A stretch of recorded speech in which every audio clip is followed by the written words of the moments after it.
Coming up on this week's Royal Exclusive, where it feels like everyone's still wrapping their head around Harry and Meghan's bombshell decision to move back to Britain and everything that means, not just for them, but for the future of the royal family.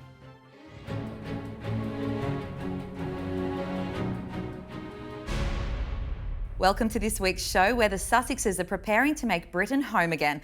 But what will their new life actually look like? Will Harry and William finally come face to face? Will Meghan really return to acting, and is she joining the gentlemen?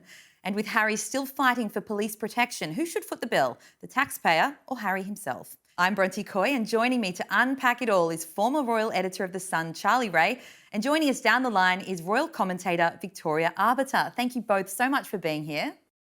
Thank you very much. Victoria, we'll go to you first. To be a fly on the wall at the royal summer break this year.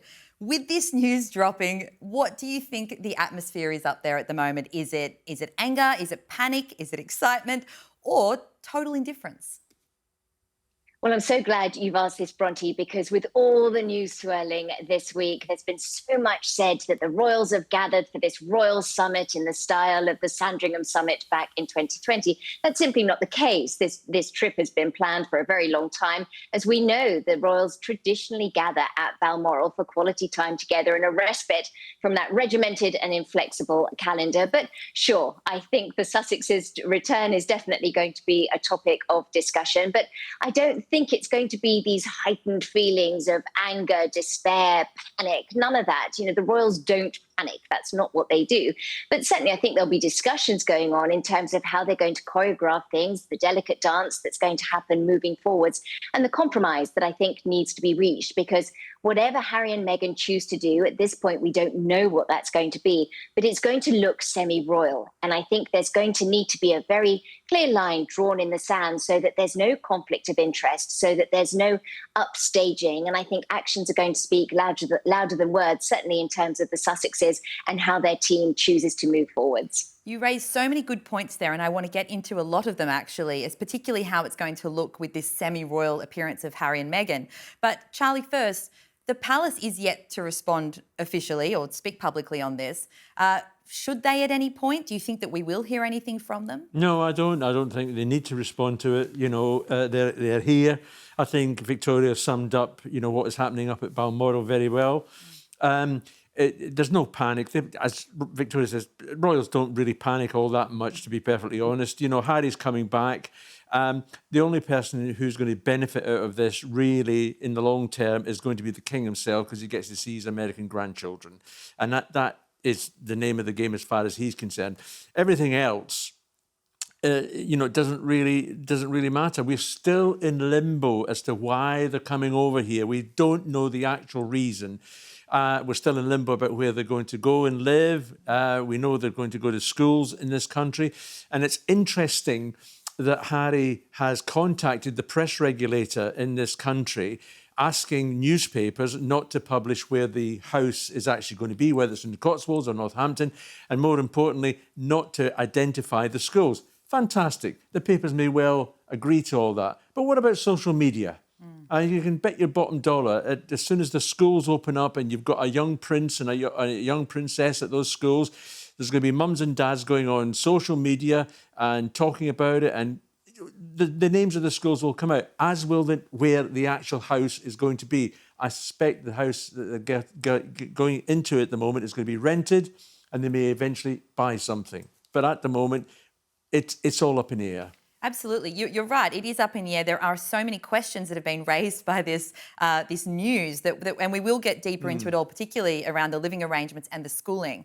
Staying on our royals in Balmoral, though, you know, something that has come up repeatedly, and of course this would have to be expected, is where Prince William sits with all of this. You know, it was much easier for this estrangement between the brothers to sort of stay a little bit further away from the headlines when Harry was living in another country. He'll be living in Britain. This will be discussed. It's already generated a lot of interest just in recent days. They haven't been in the same room for years, Victoria. Do you think that things have gotten better or worse between them since the last time they saw each other? I'd be surprised if the needle has budged at all, Brontë. We do know that Prince William is very capable of being the bigger man and taking the high road. You may remember following Prince Philip's funeral, we did see the brothers walking up the hill back towards Windsor Castle, shoulder to shoulder. Again, just a couple of months later, they appeared together for the unveiling of the Diana statue. And then in 2022, just ahead of the Queen's funeral, both brothers did appear with their wives in Windsor to greet mourners, to look at the flowers. So I think William is very capable of being perfectly civil, but I do think that everybody collectively is going to have to get rid of this romanticized idea of the brothers coming back together. I don't think it's going to be that simple. Inevitably, at some point, their paths are going to cross, whether that's in a private capacity, on stage capacity. I couldn't say at this point, but I think we're a long ways off that yet. There has been so much hurt caused, tremendous hurt. But what we see with William and Catherine in particular is they never rise to any of it. They haven't responded to the bait. They haven't responded to the agonizing stories that have been perpetuated online by many of the Sussex's most ardent fans. They just don't enter into tit for tat. And I think that is a lesson that William learned very early on, watching the old famous, which Charlie will remember, the War of the Waleses that played out across those newspapers many moons ago. We're not going to see a repeat of that. I think the way William and Catherine are going to handle this is just by getting their heads down, getting on with the job and doing what it is they do. I think they recognize that if they're suddenly seen together, well, all that's going to do is fuel the narrative. How close were they together? Did they speak together? Did they look across? That just perpetuates this soap opera. So certainly I think for the foreseeable future, we're going to see two brothers conducting their individual lives and hopefully perhaps talking behind the scenes, but hopefully those conversations will remain private and we won't see any kind of public appearance until they're both ready. You raised such a good point there about the fact that they may find themselves at some point in a room just outside of their control with the family events, because actually I think the last time they were in a room together was at the funeral of their uncle. You know, things like that tragically will bring them together inevitably along the line. And you're right that it is going to fuel the narrative if they're seen together. But from a more PR perspective, Charlie, do you think that there would be any benefit in even just making it appear that there is some sort of truce or agreement between them? Or do you think it's better, as Victoria says, to just stay well away? Well, I agree with Victoria, to be perfectly honest. Look, lots of families, whether they're blue-blooded or not, have rows. And it lasts for years and years and years. And sometimes, eventually, there'll be a thaw. I can't see a thaw happening immediately between William and Harry. I agree there will probably come a time where they will have to be in the same room or be within the 3 feet of each other. And I think William and Harry will both be civil to each other. And that will we see any brotherly love? No, I don't think so. And I don't think there's that William's ready to forgive and forget the horrible things that Harry has said about various members of the family, especially his wife. Now, the one thing you don't do is you don't trash a man's wife and get away with it. That's verboten. It's absolutely not going to thaw anything. And, well, I guess still on this, more broadly, there's speculation about what happens at Christmas. When the family goes to Sandringham, and even with the summer holidays, Harry's previously described Balmoral, that royal summer holiday, as paradise when he was a kid. Do you think there's any chance that they will at least be invited to any of these occasions, whether it be this year or next year if they're still here? I think those are going to be ongoing conversations, and I think much is going to depend on how the Sussex's arrival goes when they first get back. It would be wise if they came with a little grace, a little humility, perhaps a little contrition, and also how it is that they choose to behave moving forwards over the next few months. Are they going to usurp royal engagements? Are they going to agree to step back and observe the royal model and the fact that the king has got a very delicate balance on his hand? His job, first and foremost, is to protect the institution of monarchy. And so I think it would be wise if Harry and Meghan did observe the king's calendar and tried not to overshadow what was going on. But back to Christmas, I think it'll be interesting to see how these relations go. If I were Harry and Meghan, I'm not sure I'd want to be sitting across the table from someone like Princess Anne just yet. She's very pragmatic, and I think she'll have been very upset about a lot of the things that were said, particularly as Prince Philip was dying and then her mother was dying.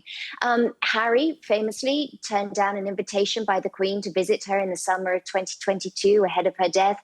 I'm not sure he's going to be ready to return to Balmoral just yet. So I think there's a huge number of steps, baby steps, that have to be achieved first. So while we're all going to be watching fascinated and wondering, are they going to be on that famous walk to church this Christmas, I'd be surprised. They've got a good excuse to go home and see Grandma Doria for Christmas. They won't have seen her for a little while. That solves this Christmas. It gives them a whole year then to work towards next Christmas. That's a good strategy, actually. I hope they're watching the show. I think you've nailed that. So there's, as I said, there's so much to unpack with this news from last week, but we'll move on to another piece of the Sussex UK puzzle.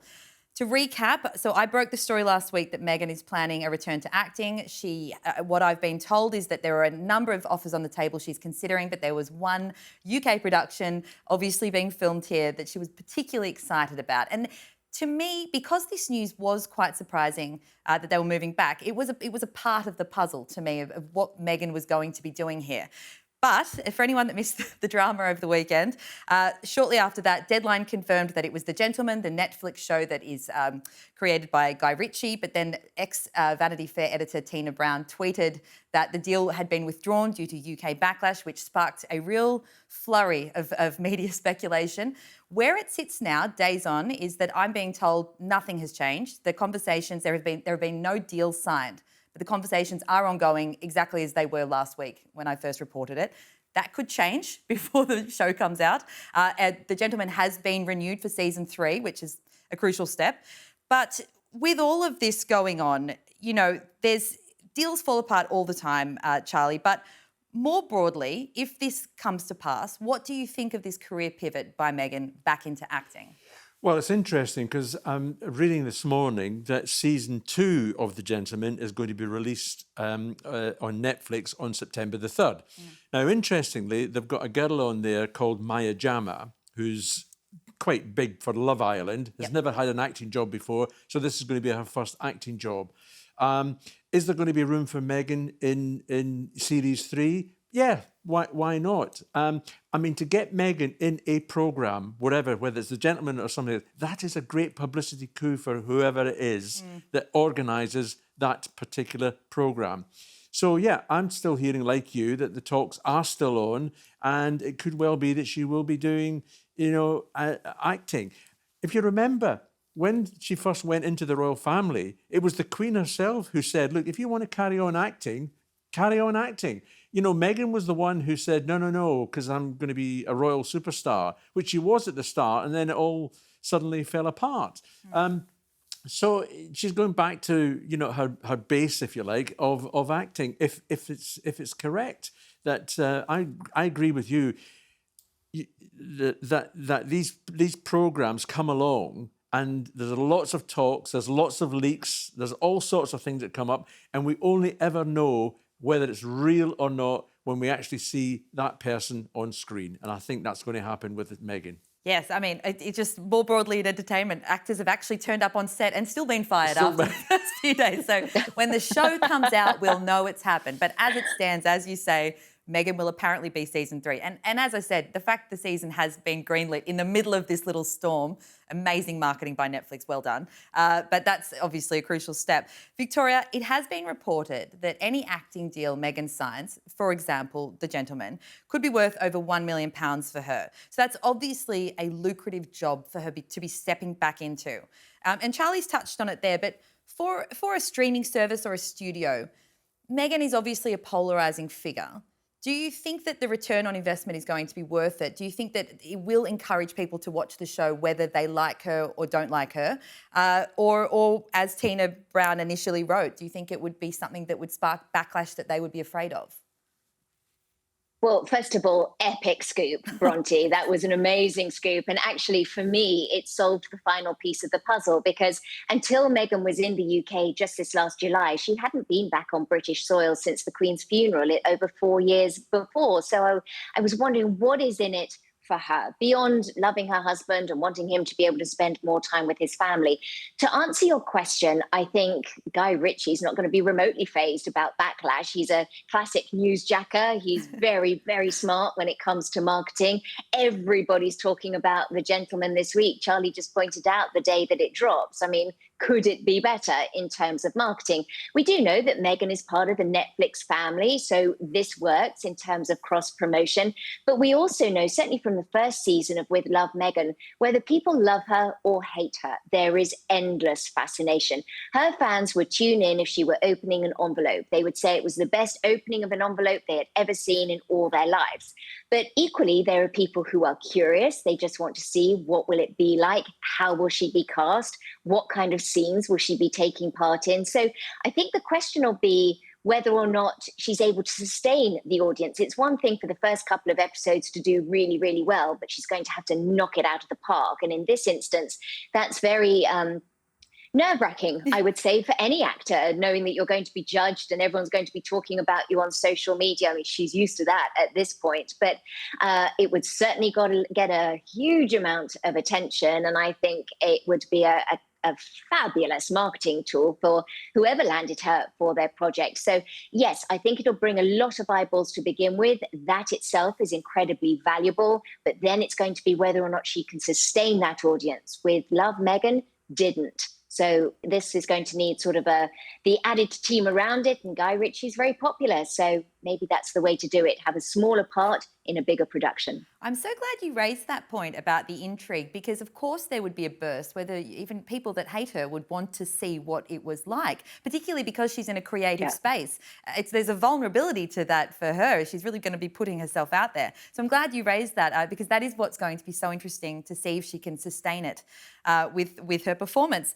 Now, onto the logistics part of it, Charlie. Guy Ritchie, I love Guy Ritchie's work, I've got to say. If she's managed to land a role in a Guy Ritchie show, well done.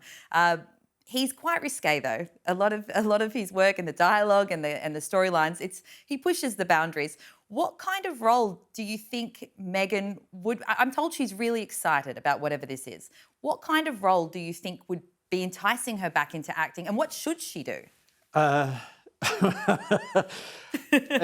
a very difficult question to answer. I mean, what type of role? We don't know what she's going to be doing, but there is some suggestion that she's going to end up being the love interest of one of the main characters who's in the show.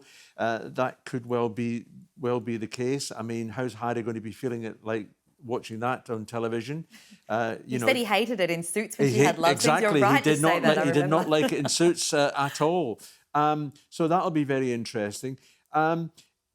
It's hard to say what she's going to do when we don't know what the role is or what the part is at the moment. I mean, should she play it safe, or do you think that she'll do something a little bit more out there? And should she? Even if she's in one or two of the episodes, I agree with everything you two guys have said, is that it will attract so many of an audience. There'll be those who love Meghan and she can't do any wrong, and there will be those who will be watching it and hate Meghan because she's Meghan. I mean, but it will be a hit. The publicity that it's going to generate is worth its weight in gold. There is no question about that. And it's whoever it is that's leaked it, whether it's Meghan's side that's leaked it or Guy Ritchie's side that's leaked it, it's a brilliant ploy. I have seen the way that Netflix has harnessed it, as I said, the last few days. It really has been the most talked about show in the world, which is incredible.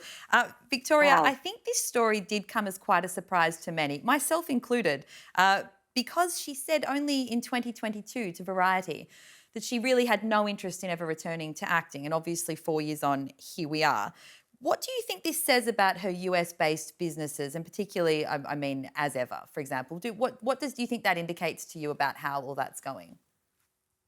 Well, it's just feeding one of the many surprises, isn't it? Because friends and even friendly royal journalists with books that will remain nameless have said that Meghan would never return to the UK, and yet here she is returning to the UK.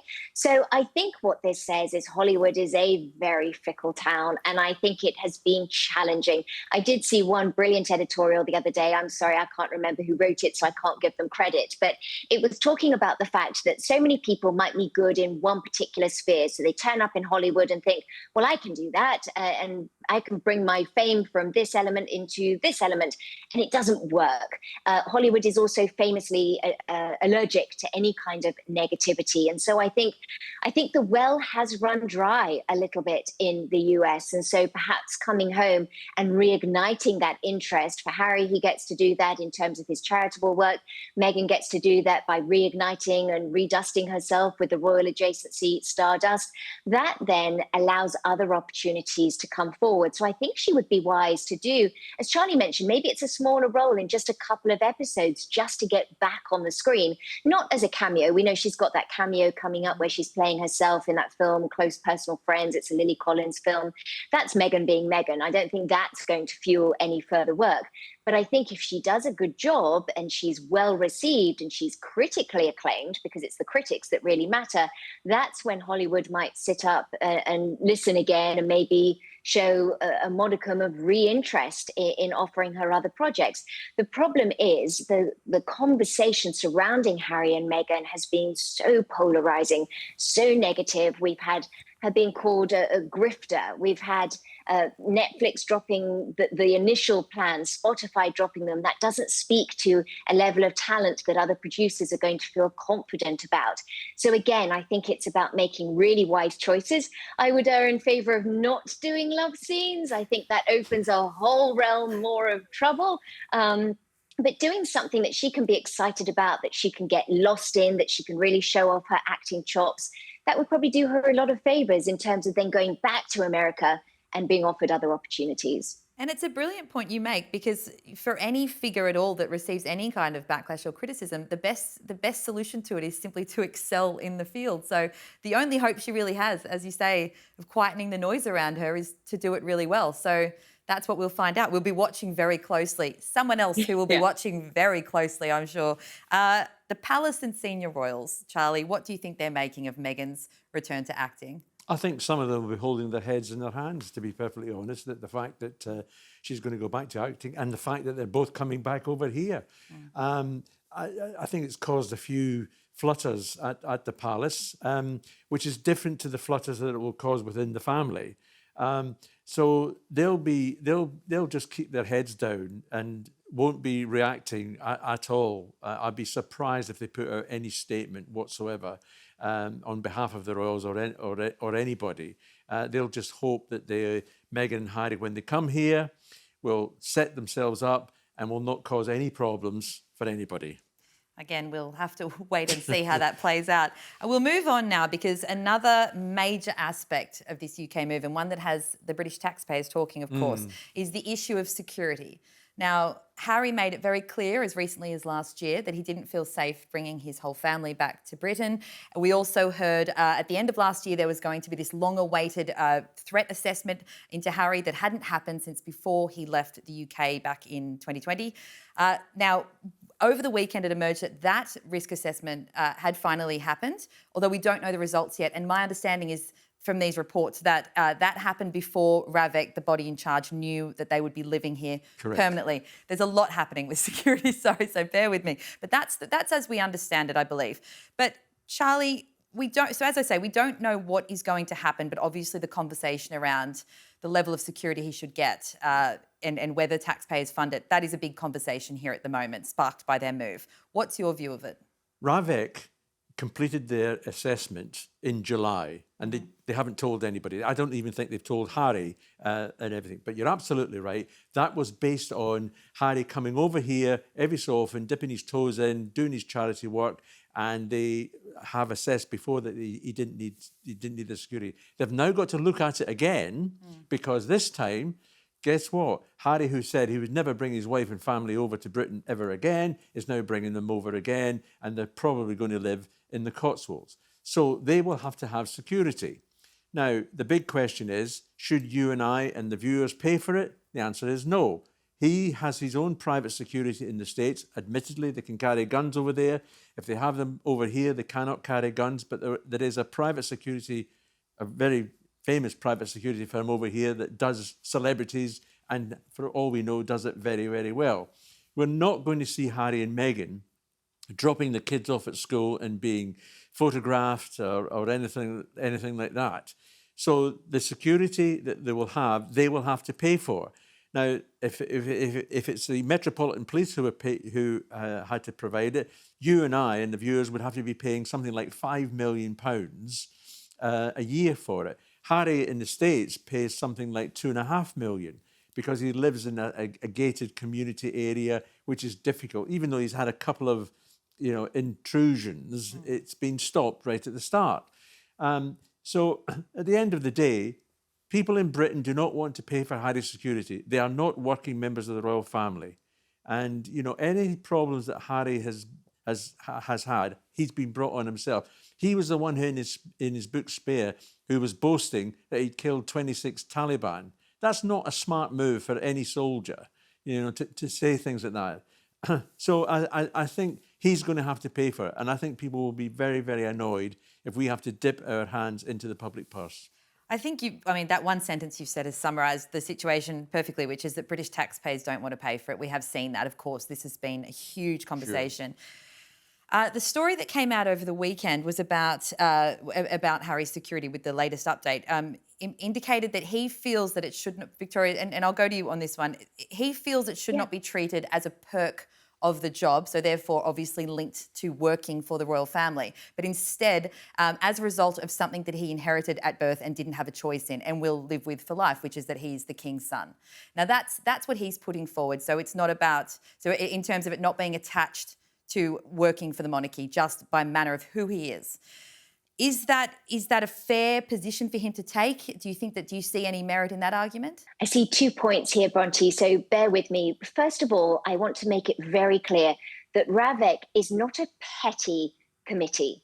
Nobody, absolutely nobody, contrary to what you might see on social media, nobody wants anything bad to happen to Harry and his family. Can you imagine if the Metropolitan Police ignored threat assessments and allowed something bad to happen to Harry or his family?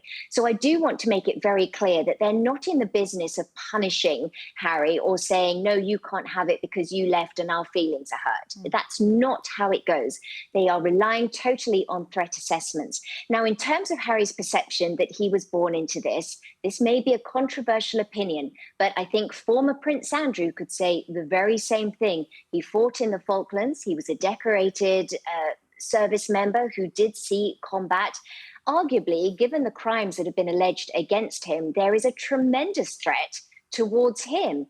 He would argue that he is due security, but we know famously the king stopped paying for those private unarmed guards back in 2024.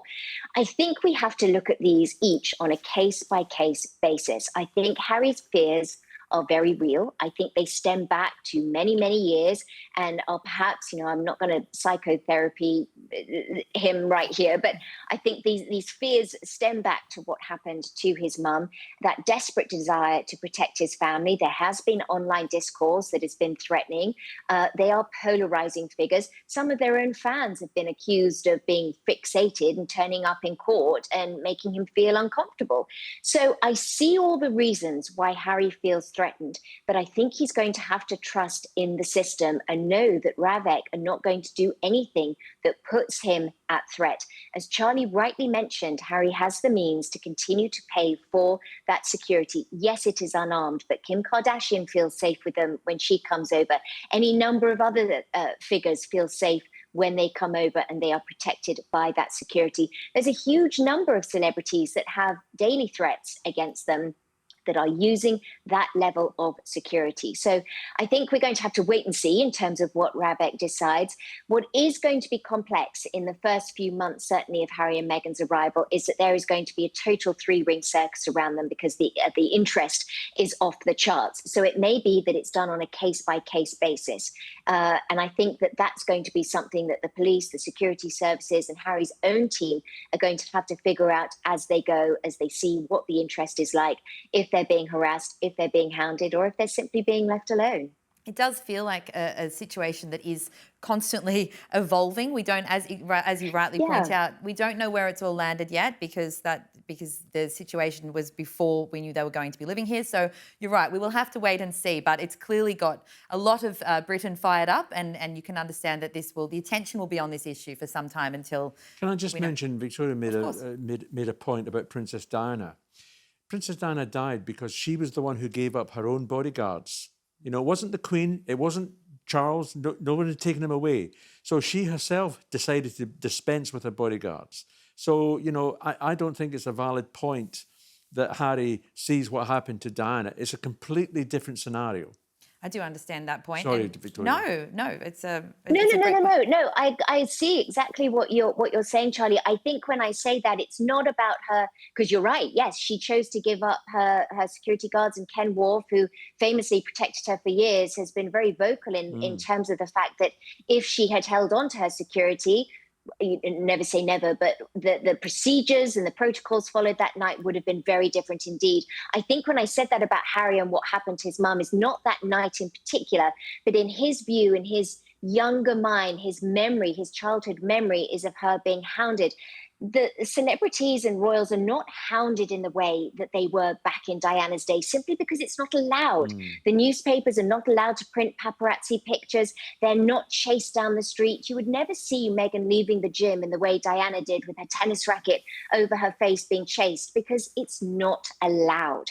So I think Harry is perhaps looking at this through the lens of that very young boy who watched the effect that it had on his mother. He doesn't want to repeat that for his own wife. But no, Charlie, your point is absolutely correct, that decision by Diana that night absolutely altered the course of history. And if she'd had bodyguards that night, she would never have been allowed to get into that car with a man who had been drinking Pernod beforehand. I mean, it's a sad fact.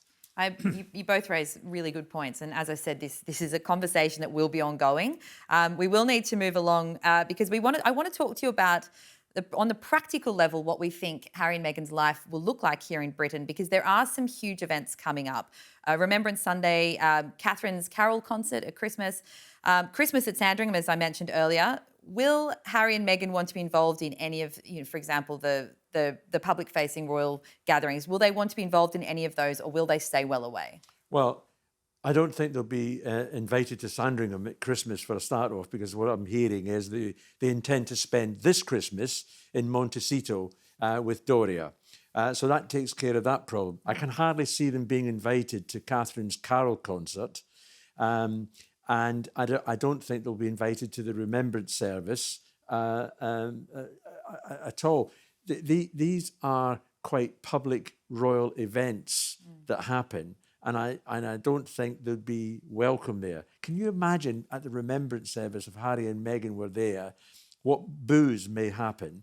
I mean, it's just unthinkable that such a solemn scenario as that is interrupted by oiks, if you like, criticising Meghan. So I don't expect them to be involved in any of the set-piece royal events. They may well be involved in some of the private family events. We'll have to wait and see. As Victoria quite rightly says, if they're not at Montecito, if they're in Montecito this Christmas, they've got a whole year before next Christmas, and who knows what's happening. Anything can happen in a royal year. Happen, but, you just look what's happened in the last week. Yes. It's a what was it? Somebody once said, a week is a long time in politics. Well, it's a lot longer in royal. We're all seeing that for sure. Yeah. Well, we're sort of, something that strikes me, Victoria, is that it feels like we're in really uncharted royal waters here, though, because we are having these conversations, but it's very difficult to know the exact right course of action for any of the players involved. And I mean, exactly as you point out, Charlie, there's going to be private royal events and there'll be more public-facing royal events. And the conversation about how the Sussexes, if they fit into that at all, how they fit into it. I know we talked a little bit about this at the top. Is this something, though, that the palace, the senior royals, should have clearly ironed out ASAP, really, as Harry and Meghan will be here very soon? Is this something they need to really iron out and have very clearly defined with the Sussexes arriving? I certainly think it would be helpful. And I think there's going to need to be cooperation on all sides. And this is where I think Harry's actions are really going to speak volumes.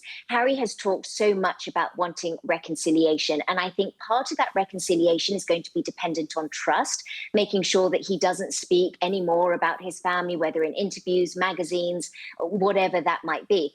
But I think also it's going to come through in terms of how he respects what the king's role is. So Remembrance Sunday, I'm glad you raised that, Charlie, because that is a perfect scenario to be thinking about. Obviously, Harry served 2 tours of duty. He is a very proud former military man, and he's done a tremendous amount of work. Like him or loathe him, he's done a tremendous amount of work for veterans through the Invictus Games. But we know that Remembrance Sunday is a scenario where it's the senior working royals. So I don't think we're going to see Harry on the balcony. What we might see Harry asked to do, though, is appear with Scotty's Little Soldiers. That's been one of his charities for a number of years. He's very involved with them. He did an engagement with them just in July when he was last home. Even that, though, is going to be problematic because suddenly that's going to overshadow Remembrance Sunday, and nobody ever wants to overshadow Remembrance Sunday. That is about paying tribute to our war dead, to our veterans, to our current serving men and women. So I think what would be wise moving forwards would be for Harry to just kind of step back, certainly for the first 4 to 6 months, just quietly do his charity work, get on with rebuilding those relationships, and not try to jump into the fray and be seen at everything. I think this is going to be a very delicate dance, one that is going to have to be carefully choreographed. But I think if Harry really is keen to reconcile with his family, he needs to respect his father's position as king, his father's role in protecting the monarchy, and making sure that he doesn't overshadow those royal engagements that are so very important for the nation, for the charities involved, and which further the work of the monarchy. So I hope that Harry, in saying that, shows a little humility and perhaps a little restraint in just choosing to ease into this gradually and find out the holes where it is that he can do something and do it very well and do it so that he's credited for it, but without upstaging the monarchy. And when I say upstaging, I don't mean it's because what he's doing is better. It's just because Harry and Meghan are prolific clickbait. And if they're going to go to something, people are going to follow the soap opera. Well, we've covered the major events. Charlie, where do you think they're going to live? Well, it's either the Cotswolds or Northampton. My money would be on the Cotswolds because it's got everything there that is that they would need. It's not far away from the King's Highgrove place, so they can go and have Sunday tea there if they wanted. There's also quite a celebrity network in that area as well, which would help them make friends. I mean, we know they've already got some friends down in the Cotswolds area already, so it's not going to be a big shock and a surprise. From what we've been told, they've looked at 2 schools in that area, and I'm hearing that Archie is going to be a day boarder at one of those schools, which means he's going to be there for longer than the school day, but will sleep at home at night. He's too young to go to a boarding school, and the same for Lilibet. So if I just think it's going to be, my money would be on the Cotswolds. If I was a betting person, that's where I would be putting my money. It's certainly a celebrity adored area. They'll have some high profile neighbours. Yeah. Speaking of high profile neighbours, Victoria, Princess Beatrice and her husband, I believe they have a £3 million home there in the Cotswolds. Harry, we know, has always been much closer to Eugenie, but if he's living there, would we see him spend more time, do you think, with Beatrice and the family, especially as they all have young kids? If he does, that again is going to be a gradual process. I think everyone is worried about trust at this point and whether anything that they say is then going to be repeated to Sussex-friendly journalists. Maybe it'll be repeated in the US. So I think this trust is just going to take time to build. But I couldn't agree more with Charlie in terms of the Cotswolds. If I could just add to that, Soho Farmhouse is famously in the Cotswolds. We know they have a very warm relationship with the Soho brand. Also, I think it's interesting that the Cotswolds on a very, very small scale, but it's quite similar to Montecito in that it is just dripping with celebrities, former prime ministers. So it's a place where the locals are very used to seeing celebrities. So chances are they're going to be left alone. It also has a relatively close proximity to London, so that if Harry does need to go into London for engagements, he can. It seems to be somewhere where they can have everything that it is that they're looking for in this UK lifestyle. They previously rented a home in Oxfordshire and said that they loved the wide open space, the fresh air, and the lack of paparazzi. Paparazzi, as we know, are not operating in the UK in quite the same way as they once were. But that doesn't mean the European paparazzi isn't, because you can publish pictures in European magazines that you can't publish in the UK. So in terms of Beatrice, going back to your question, Brontë, possibly, but I think it's going to be a slow process for the whole family. They're just going to have to see how this goes. I think it's going to be a very slow and very gradual introduction. And just on the point of Eugenie and Beatrice, they're going to be quite careful as well, because let's not forget, they've got the problem of their own father and mother to deal with. So the last thing they need is more upset in their lives as well. Yes, I know they're close to Harry and Meghan, but, you know, getting them closer still with the problems that they've already got, I think they'll, as Victoria says, will be very cautious about their relationship, because if they're seen together, that's a picture, it's a story. You know, it takes it all up again. And they have been lying quite low, obviously. Jenny's just had a baby, but more generally, of course, amid all this, they have been laying very low and not courting any extra headlines.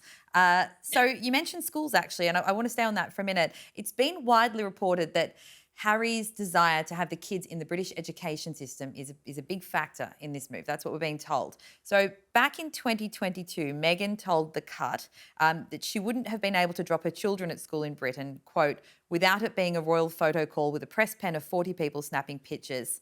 Now, that was obviously in the setup of them being working royals. Now, with them moving back in the capacity that they are, how likely is it to happen where there would be a media frenzy at the school? Because, as you've both said, this isn't a common practice here, is it? No, it isn't now. And the only media frenzy that would be at that school would be one that would be announced beforehand by both Harry and Meghan, because they're going to turn up. And I don't see them doing what Catherine and William do with their children at school. They turn up. I don't know how many photographers there are there, but there is a picture granted. It's all done correctly. Harry and Meghan clearly are famously for not, well, if you like, protecting their children's identities and faces. We still haven't actually seen any of the kids' faces, which I'm not bothered with. You know, that's a matter for them if that's the way they want to do. So they're hardly going to call for a photo call, you know, at a new school.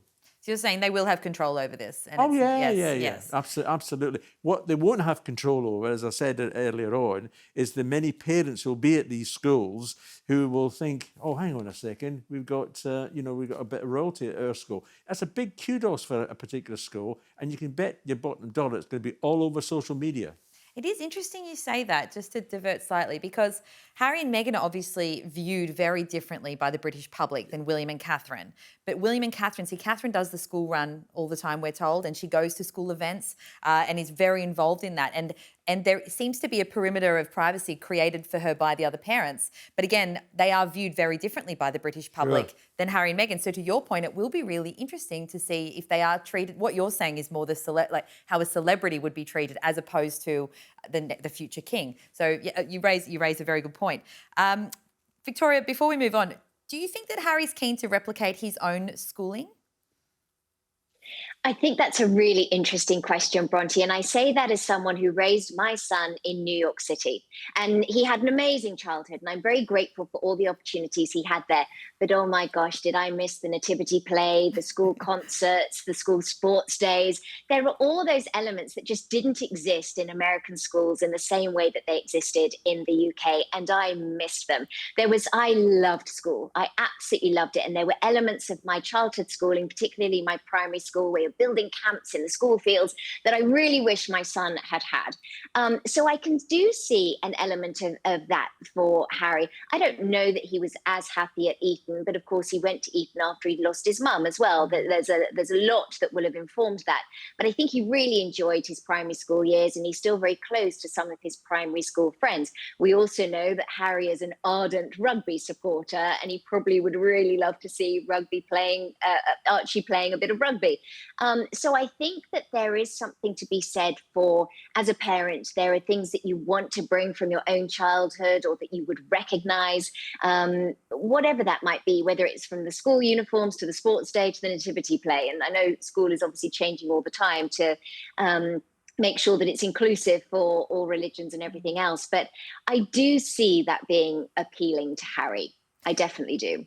And that finally, I mean, there's been so much to talk about, as I said, with this move. Finally, there's one person we haven't discussed yet, really, which is Doria. And I did think of her, you know, with this news. She's so close to Harry and Meghan and the kids. We saw she was a big part of that Netflix docuseries, being very involved in their lives from really as soon as they left Britain. But she's obviously based in LA. We also know that the couple are leaving their chickens behind, the famous chickens that were shown in the Oprah Winfrey interview. They're keeping household staff and they're not selling the Montecito home, as we understand it, at the moment. Charlie, does this mean that they're sort of hedging their bets a little bit? Do you think this indicates that there is a possibility that they're holding all that back there as the backup plan if things go awry? Yes, I do. I think that they may only be here for a short time, as little as 6 months, if the acting job comes to pass, and then that's done. Then they'll go back to Montecito, or they could be here for 2 or 3 years. I mean, I suspect that the first house guest that they will have will be Doria.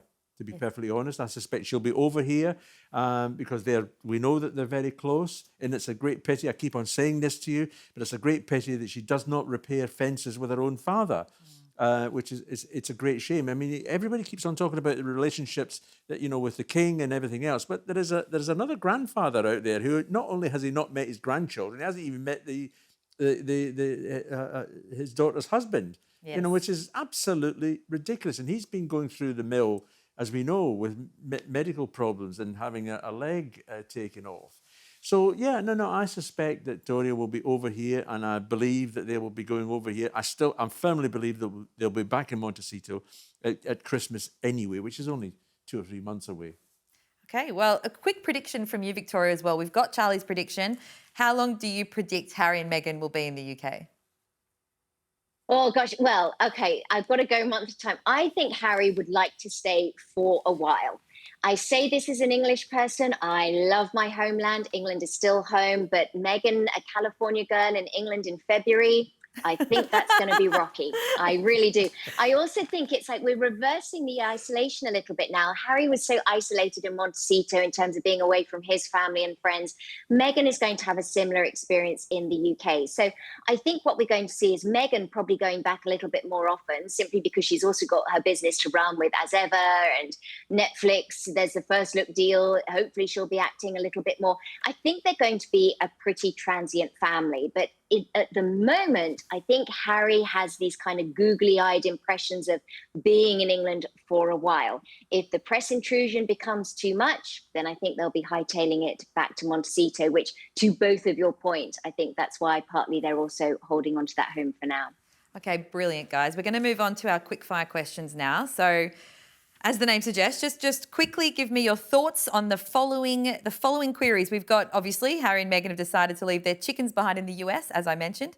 Which of their Hollywood celebrity which Hollywood celebrity would you trust to look after the royal chicks? I would suggest Colonel Sanders of KFC fame. No! But to be serious for a second, Jennifer Aniston has a home in Montecito, and she has a flock of chickens at her Bel Air mansion. So there you go. There's an easy baby or a chicken sitter. She's also just That's difficult to say, by the way. Chicken sitter. She comes across as a very trustworthy person too. As soon as you said it, seems responsible. Victoria, who have you got? So for me, I went with Alicia Silverstone because she's a confirmed committed vegan, which means no chicken stew, Charlie. No Colonel Sanders. We're not eating the chickens.